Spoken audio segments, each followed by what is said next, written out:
Bien, eh, continuando con la clase, entonces vamos a estar viendo un poquitito.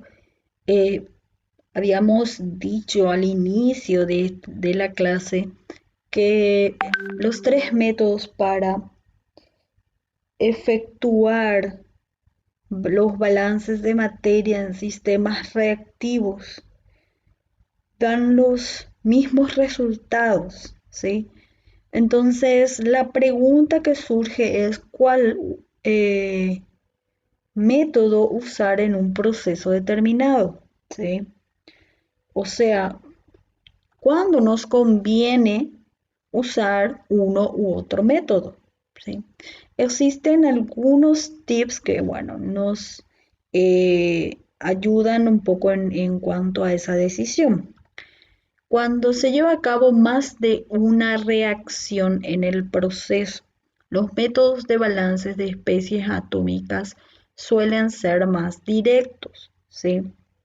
Ahora, si es que esas reacciones involucran equilibrios de reacción o vamos a utilizar los software de resolución matemática como ES, por ejemplo, para resolver las ecuaciones, entonces es conveniente el método del grado de avance de reacción por, eh, digamos, la facilidad o la practicidad de las ecuaciones resultantes a la hora de cargarlas en el software.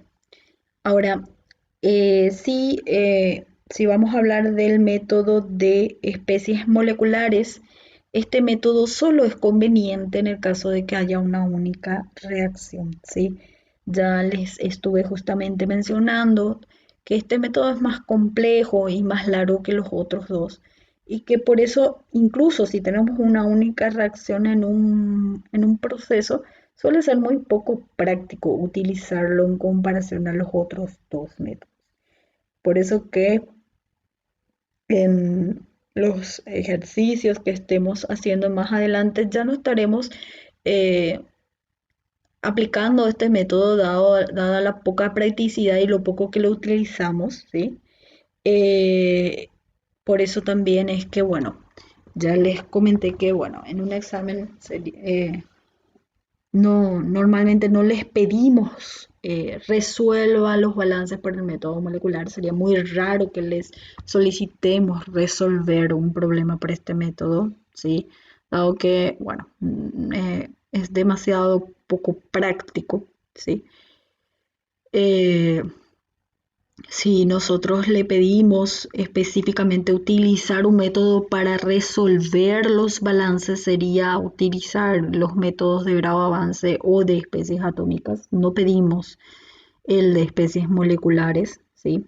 Ahora sí podemos pedir utilizar el método de especies moleculares para hacer el análisis de grado de libertad. Eso sí, ¿sí? Pero no pedimos resolver los balances por el método, porque, bueno, es muy poco práctico hacerlo. Si en un problema no se especifica qué método utilizar para resolver, pueden utilizar el método que más les agrade, cualquiera de los tres, el que les guste más y les sea más sencillo, ¿sí? Ahora, si el problema especifica el método a utilizar, necesariamente ese debe ser el método que se utilice, ¿ok? Bien, también es importante que eh, si utilizan un método para hacer el análisis de grado de libertad, eh, utilicen el mismo método para resolver los balances, ¿sí?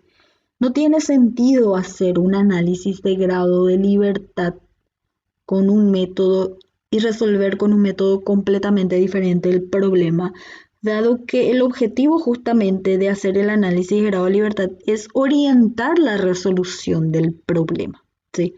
Entonces sería eh, ilógico que hagan el análisis por un método y lo resuelvan por otro método completamente diferente, ¿sí? Bueno, y ahí aclaro, yo acabo de decir hace un momento que sí le podemos pedir en un examen hacer el análisis de grado de libertad por el método de especies moleculares, ¿sí? Dado que justamente eh, es ilógico que el análisis de grado de libertad y la resolución del problema no se hagan por el mismo método, entonces si nosotros le llegamos a pedir hacer el análisis de grado de libertad de algo por el método de especies moleculares sería en un tema teórico, ¿sí? No en un problema. Porque, bueno, como ya les dije, para los problemas, obviamente, el método que aplique uno para hacer su análisis debe ser el mismo método que utilice luego para resolver el problema, ¿sí? Bien, empecemos entonces a resolver algunos ejemplos. El primer ejemplo que vamos a resolver es el 471 del Felder, página 131, y dice así: se quema metano con aire en un reactor de combustión continua en estado estacionario y se obtiene una mezcla de monóxido y dióxido de carbono y agua. Tenemos las correspondientes reacciones de combustión.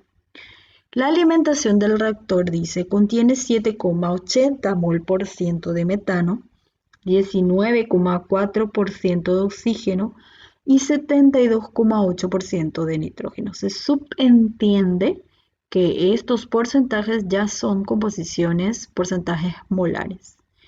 El porcentaje de conversión, dice, del metano es del 90% y el gas que sale del reactor contiene 8 moles de dióxido de carbono por cada mol de monóxido.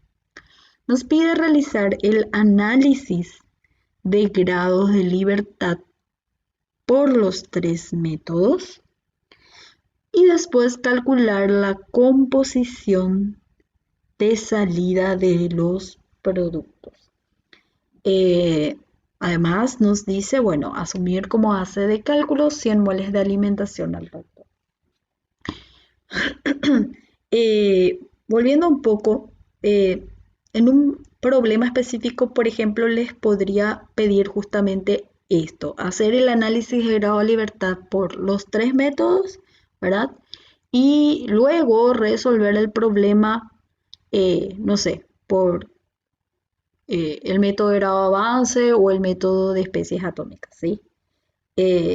Lo que no les estaría pidiendo es resolverlo por especies moleculares. Pero sí les puedo estar pidiendo aquí al principio, ¿verdad?, que hagan por los tres métodos el análisis de grado de libertad, ¿sí? Solo para que, bueno, no dar lugar a confusiones con respecto a eso. Bien, el diagrama de flujo del proceso sería entonces este. Fíjense, tenemos una alimentación de 100 moles, ¿sí? Y las composiciones en fracciones molares de los tres componentes, ¿sí? Y tenemos que, bueno, armar y ver qué sale en la corriente de salida del reactor, ¿sí? Entonces ahí tenemos que analizar qué es lo que estaría saliendo de este reactor. Sabemos que, primero que nada, tendría que estar saliendo los productos de la reacción: el monóxido, el agua y el dióxido, ¿sí? También tendría que estar saliendo el nitrógeno porque, bueno, el nitrógeno es un inerte en esta reacción en específico, ¿sí? Además, el problema nos dice que la conversión del metano es solo del 90%, o sea, aún hay metano que no reaccionó. Por tanto, tiene que salir metano del proceso.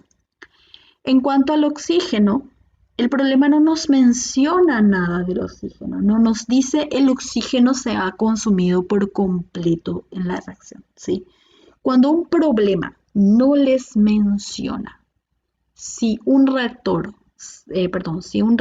se ha o no consumido por completo, no podemos simplemente asumir que lo ha hecho, ¿sí? No se puede asumir nomás que un reactivo se consumió por completo, ¿sí? El problema debe especificar aclarar específicamente que se ha consumido totalmente ese reactivo si es que eh, si es que debemos obviarlo en la corriente de Saria, ¿sí? En este caso no nos dice eso del oxígeno, entonces hay que considerar que sale oxígeno del reactor. Bien, empecemos entonces con el análisis de grados de libertad. Vamos a empezar por el método de especies atómicas. El método primero empieza con la cantidad de incógnitas, ¿verdad?, asociadas al proceso. Tenemos 6 incógnitas, que son todas las corrientes de salida del reactor, ¿sí? A ello debemos restarle los balances de especies atómicas reaccionantes independientes, ¿sí? Para eso teníamos que armar la matriz atómica. ¿Cómo armábamos la matriz atómica? Poniendo en fila todos los reactivos y productos y en columna los átomos que forman parte de esos reactivos y productos. Que sería entonces esta la matriz atómica del proceso. Fíjense que no le incluyo el nitrógeno. La matriz atómica se arma con las especies atómicas reaccionantes. Bien, entonces determinando el rango de esa matriz, tenemos la cantidad de especies atómicas reaccionantes independientes, que en este caso en específico son 3. Entonces, 3 balances de especies reaccionantes independientes es lo que tenemos que restar. Luego se restaban las especies moleculares no reactivas, ¿sí? Que en este caso es la especie molecular no reactiva sería el nitrógeno, ¿sí? Entonces, un balance de especie molecular no reactivo. Y finalmente se restan cualquier relación adicional que relacione las incógnitas entre sí. Fíjense que el problema nos da primero la conversión del metano, ¿sí?, que sería una relación adicional que nos permitirá despejar incógnitas. Y también nos da una especificación que dice que en la corriente de producto por cada 8 moles de dióxido de carbono sale 1 mol de monóxido de carbono. Entonces, son 2 especificaciones que nos permiten, o 2 relaciones adicionales que nos permiten despejar incógnitas. Bien, entonces, con todo esto, calculamos los grados de libertad del problema, que da un valor de 0. O sea, con los datos que tenemos podemos resolver por completo todas las incógnitas del proceso. ¿Está bien? Bien, hagamos el análisis de grado de libertad por los otros métodos. Veamos por especies moleculares. Entonces, el análisis de grado de libertad por especies moleculares se inicia también con el número de incógnitas, que es el mismo, eran 6 incógnitas. A eso tenemos que sumarle el número de reacciones químicas independientes, ¿sí? Para saber cuántas reacciones químicas son independientes, debíamos de armar una matriz, ¿sí?, en la que coloquemos los reactivos y productos de todas las reacciones en la fila y el número de reacción en la columna. Y agregar los correspondientes coeficientes estequiométricos en la matriz, ¿sí? Aquí hay un error. los coeficientes estequiométricos de los reactivos debemos recordar que son negativos, ¿sí? Perdón, fue un error de tipeo, ¿sí? Los reactivos deben tener coeficientes estequiométricos negativos. Bien, calculando el rango de esta matriz, ese rango debe dar un valor de 2. ¿Sí? Lo que nos dice entonces que tenemos dos reacciones químicas independientes que hay que sumar a las 6 incógnitas que tenemos. Bien, a ello tenemos que restarle los balances de especies moleculares independientes, ¿sí? Que tenemos, fíjense, tenemos todas las especies que son reactivos y productos, ¿sí? Y tenemos también al nitrógeno como especie molecular independiente. Todas son independientes entre sí porque no tenemos ninguna de ellas aparece en la misma proporción con relación a las demás en las distintas corrientes, ¿sí? Las 6 especies, o sea, todos los reactivos y productos más el nitrógeno son todas especies moleculares independientes. Bien, y a ello se le debe restar el número de relaciones adicionales, ¿verdad? Que justamente relacionan las respectivas incógnitas, que sigue siendo 2, ¿verdad? La conversión y la relación entre los moles de dióxido de carbono y monóxido de carbono en el producto. Todo esto nos da un análisis de grado de libertad de 0, ¿sí? Recuerden que por los 3 métodos debemos de obtener el mismo valor de grados de libertad. ¿Está bien? Perfecto. Bien, entonces ahora veamos el análisis de grados de libertad por el método de avance de grado de reacción, ¿sí? El análisis empieza con la cantidad de incógnitas, que es la misma, ¿sí? Se suma a eso el número de reacciones químicas independientes que ya habíamos determinado con este rango, entonces se le suman 2 reacciones químicas independientes. A ello se debe restar las especies reactivas independientes, ¿sí? Fíjense que tal cual como dijimos, no había ninguna de las especies aparecía en la misma proporción con respecto a las otras en las distintas corrientes. Entonces, las 5 especies reactivas que tenemos son independientes en este caso, ¿sí? Por cada una de las especies reactivas se escribe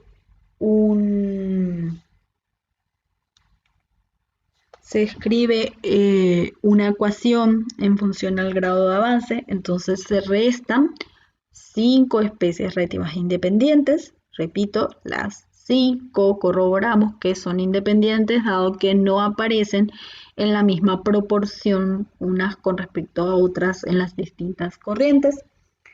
A ello hay que restarle las especies no reactivas independientes, que en este caso es el nitrógeno, ¿sí? Ojo que en este método se hace distinción entre especies reactivas y no reactivas. En este método, todas las especies moleculares, tanto reactivas como no reactivas, se cuentan aquí. Y finalmente, entonces se debe restar el número de relaciones adicionales, que en este caso eran las mismas que mencionamos en los métodos anteriores. Todo esto nos da un análisis de grado de libertad de 0.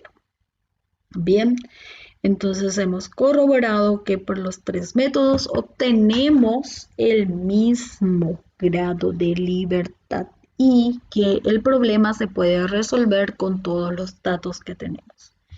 Perfecto. Bien, empecemos a resolver el problema. Volvamos al flujograma un poco para recordar los datos que tenemos, ¿sí? Y bueno, veamos por dónde empezar a resolver. Fíjense que un dato que tenemos es la fracción de conversión del, eh, del metano, ¿sí? El problema nos decía que,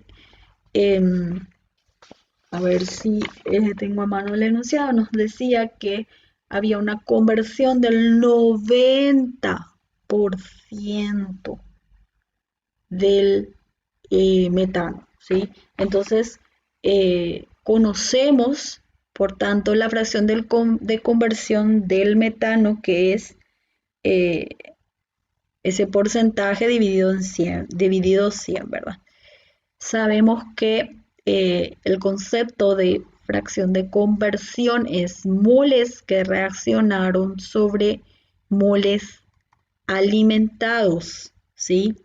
Estamos hablando de la fracción de conversión del metano, entonces sería moles del metano que reaccionaron sobre moles del metano que fueron alimentados al proceso, ¿sí? ¿Cómo sabemos los moles de metano que reaccionaron?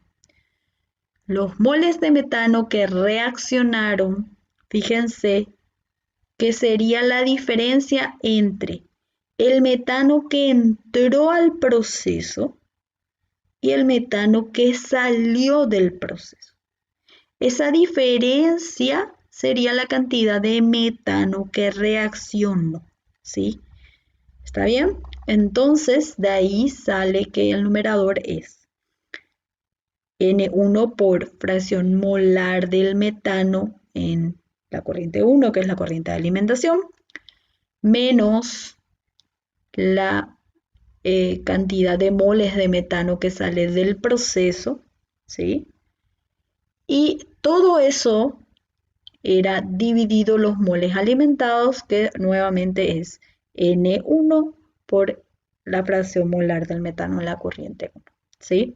Entonces, esta sería la ecuación que podemos obtener a partir de la conversión o fracción de conversión, que es un dato que nos da el problema. Si reemplazamos los valores numéricos en esa ecuación, fíjense que tenemos todos los datos y nos permite despejar los moles de metano que sale del proceso. ¿Está bien? Entonces, así obtenemos la primera incógnita, que son los moles de metano en la corriente de salida, ¿sí? Ahora estoy viendo, aquí hay un error, chicos. Fíjense que esta flecha debe salir del reactor, ¿sí? Mil disculpas, por favor tomen en cuenta que esta corriente tiene que salir del reactor, no entrar. Ojo, ¿sí? Esta es la corriente de salida del reactor. Lo mismo, segurísimo, que está en, perdón, aquí ya está bien, ¿sí? Aquí está bien. Es solamente en la otra imagen que el sentido está mal. Entonces tomen en cuenta que esa corriente tiene que ser en este mismo sentido, ¿sí? Es una corriente de salida del reactor. Bien, se me pasó por alto ese detalle, ¿ya? Entonces esto es hacia afuera, ojo. Bien, entonces tenemos entonces cuántos moles de metano salen del reactor. ¿Está bien? Bien, ahora podemos plantear, elegir por qué método resolver los balances de las especies reactivas. Yo decidí utilizar el método atómico para, bueno,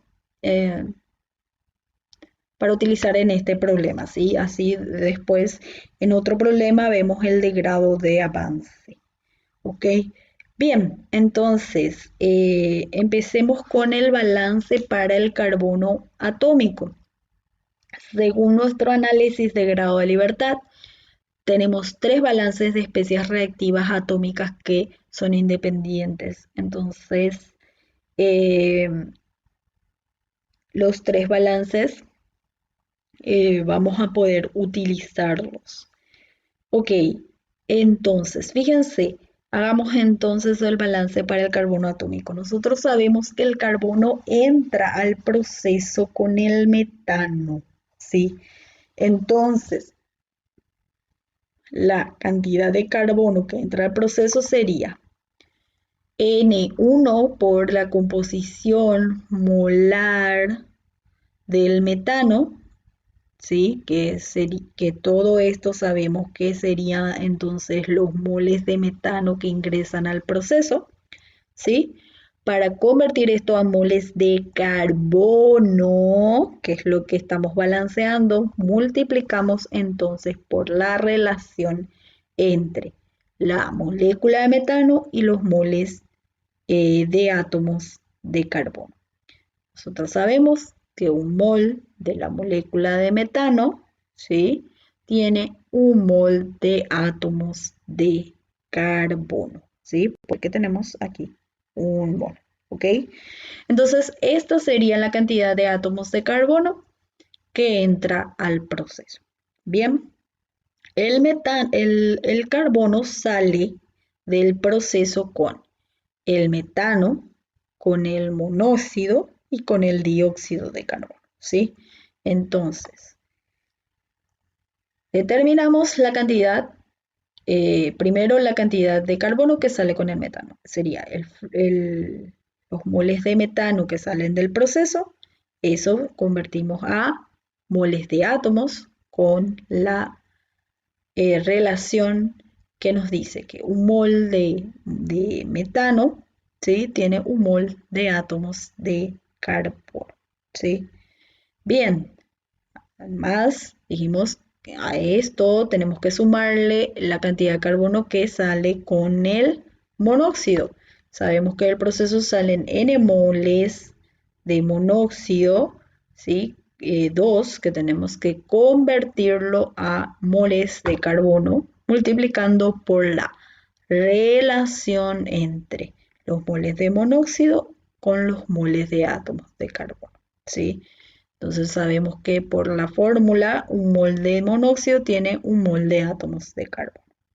Bien, y sabemos también que el carbono sale también con el dióxido, entonces a esto debemos sumarle la cantidad de carbono que sale con el dióxido de carbono.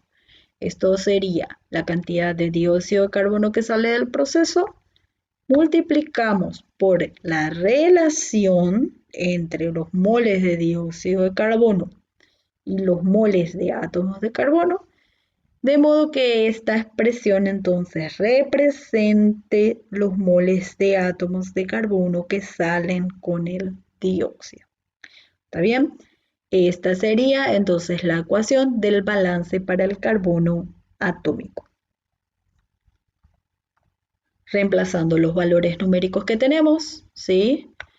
Entonces obtenemos esta ecuación. ¿Está bien?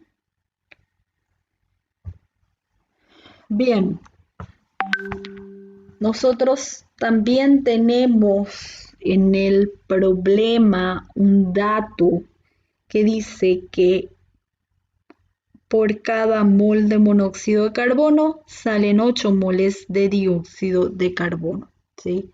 Esa relación podemos expresarla a modo de fórmula matemática de esta manera, ¿verdad? Esto es lo que nos dice el problema, que hay 8 moles de dióxido de carbono por cada 1 mol de monóxido. O sea, la división entre los moles de dióxido de carbono y moles de monóxido de carbono en la corriente 2, que es la corriente de producto, debe ser igual a 8 sobre 1. ¿verdad? Eso es matemáticamente si yo expreso lo que el problema me está, el dato que el problema me está brindando, lo puedo expresar como lo puedo expresar matemáticamente como esta relación, ¿sí? Entonces, esta sería la relación del enunciado. Con esta relación, fíjense que yo puedo despejar o N del dióxido 2 o N del monóxido 2 para reemplazarlo en esta ecuación que obtuvimos con el balance de carbono. O sea, tenemos un sistema entre este balance y esta relación, ¿verdad?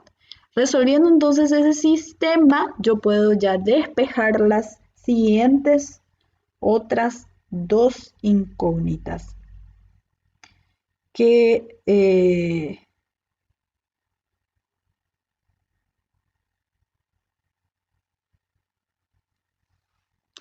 que serían N del monóxido 2 y N del dióxido 2. Aquí tenemos entonces las siguientes incógnitas despejadas que serían los moles del monóxido y del dióxido en el producto. Bien, ahora escribamos el balance para el hidrógeno atómico, ¿sí? El hidrógeno atómico entra primero que nada con el metano. Entonces sabemos que el proceso entra en N1 por X del metano 1, ¿sí? Esta sería la cantidad de metano que entra al proceso. Convertimos esto a la cantidad de átomos de hidrógeno que entra al proceso por medio de la relación. Sabemos que por un mol de metano entra, o sea que un mol de metano tiene 4 moles de átomos de hidrógeno, ¿sí? Esta sería la cantidad de moles de átomos de hidrógeno que ingresan al proceso. El hidrógeno sale del proceso en el metano y en el agua. Entonces, tenemos los moles de metano que salen del proceso, eso multiplicado por la relación entre los moles de metano con los moles de átomos de hidrógeno, entonces tenemos cuántos átomos de hidrógeno salen del proceso con el metano. A eso le sumamos la cantidad de átomos de hidrógeno que salen con el agua. Sabemos que salen N de agua 2, esto serían los moles de agua que salen del proceso, con la relación entre moles de agua y moles de hidrógeno que tenemos aquí, entonces estaríamos calculando cuántos moles de átomos de hidrógeno salen del proceso, ¿sí? Sabemos que un mol de agua tiene 2 moles de átomos de hidrógeno. ¿Está bien? Bien, perfecto. Hasta ahí estamos. Entonces, este sería el balance para el hidrógeno atómico, reemplazando los valores numéricos que tenemos, los datos que tenemos y lo que hayamos despejado ya hasta ahora. Fíjense que la ecuación tiene una sola incógnita, que son los moles de agua en el producto.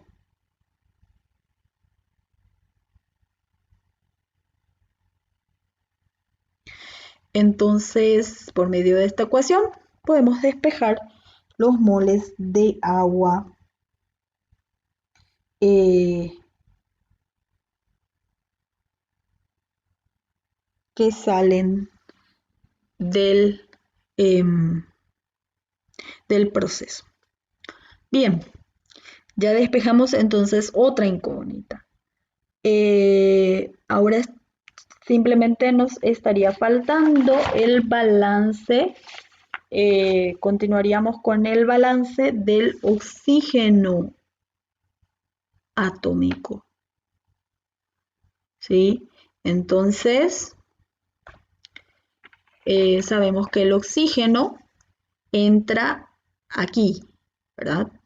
El oxígeno atómico entra con la molécula de oxígeno.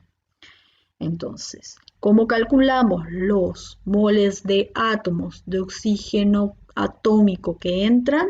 Sabemos que entra N1 por X de oxígeno molecular, ¿sí? Al proceso, esto sería la cantidad de moles de oxígeno molecular que entran al proceso. Esto debo de pasar a la cantidad de átomos de oxígeno que entran, ¿sí? Recuerden esa distinción. Ojo, fácilmente se suelen olvidar que aquí estamos hablando de molécula y nosotros estamos haciendo el balance atómico. Entonces, hay que pasar esos moles de molécula a moles de átomos. Sabemos que tenemos un mol de molécula de oxígeno, tiene 2 moles de átomos de oxígeno, ¿sí? Esta sería la cantidad de átomos de oxígeno que entran al proceso. Eso igual a lo que sale del proceso. El oxígeno sale, nuevamente esta flecha, ojo, está mal. Recuerden que esto tiene que salir del reactor, ¿sí? Bien, y el átomo de oxígeno sale con el oxígeno molecular, con el monóxido de carbono, con el agua y con el dióxido de carbono. Entonces, tenemos que primero calcular la cantidad de átomos de oxígeno que sale con el oxígeno molecular. Sabemos que sale esta cantidad de oxígeno molecular del proceso multiplicando por la relación entre los moles de oxígeno molecular y moles de átomos de oxígeno. Entonces tendríamos cuántos átomos de oxígeno salen del proceso, que es toda esta expresión. Sabemos que un mol de oxígeno molecular, ¿sí?, tiene 2 moles de átomos de oxígeno. ¿Está bien? El oxígeno atómico sale también con el monóxido, entonces le sumamos la cantidad de oxígeno que sale con el monóxido. Sabemos que sale estos moles de monóxido de carbono y que por cada 1 mol de monóxido tenemos 1 mol de átomos de oxígeno, ¿sí? Esto entonces es la cantidad de oxígeno que sale con el monóxido. También el oxígeno sale con el agua, entonces le sumamos. Tenemos aquí los moles de agua que salen del proceso, multiplicando por la relación, entonces tendríamos aquí los moles de átomos de oxígeno que salen del proceso. Sabemos que un mol de agua, ¿sí?, tiene 1 mol de átomos de oxígeno. ¿Está bien? Bien. Y finalmente, el oxígeno sale con el dióxido de carbono, ¿sí?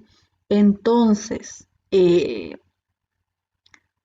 sumamos entonces los moles de dióxido de carbono que salen del proceso, con eso lo convertimos a moles de átomos de oxígeno por medio de la relación que un mol de dióxido de carbono tiene 2 moles de átomos de oxígeno. Sabemos que esta expresión entonces son los moles de átomos de oxígeno que salen con el dióxido de carbono.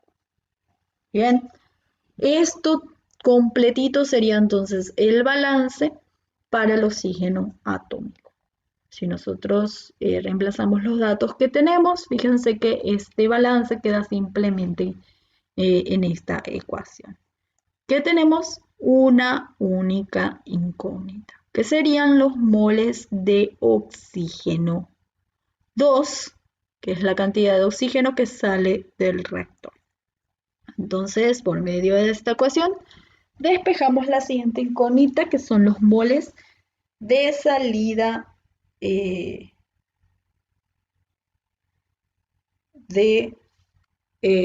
oxígeno. Bien, la única incógnita que nos está faltando sería saber cuánto de nitrógeno sale del proceso, ¿sí? Sabemos que el nitrógeno molecular es una especie no reactiva, ¿sí? Entonces, no es necesario escribir el balance atómico para el nitrógeno, dado que es no reactivo, ¿sí? Entonces, simplemente escribimos el balance molecular para el nitrógeno, así como estuvimos haciendo para procesos no reactivos hasta ahora, ¿sí? Sabemos que el nitrógeno que entra al proceso sería N1 por X de nitrógeno en la alimentación, ¿sí? Y eso que entra es igual a la cantidad de nitrógeno que sale del proceso, ¿sí? Dado que es un compuesto que no se consume porque es un inerte, ¿sí? Entonces su entrada es igual a su salida, ¿sí? En su balance molecular, su entrada es igual a su salida. Con esto ya despejamos entonces la última incógnita que tenemos, que es la de moles de nitrógeno a la salida.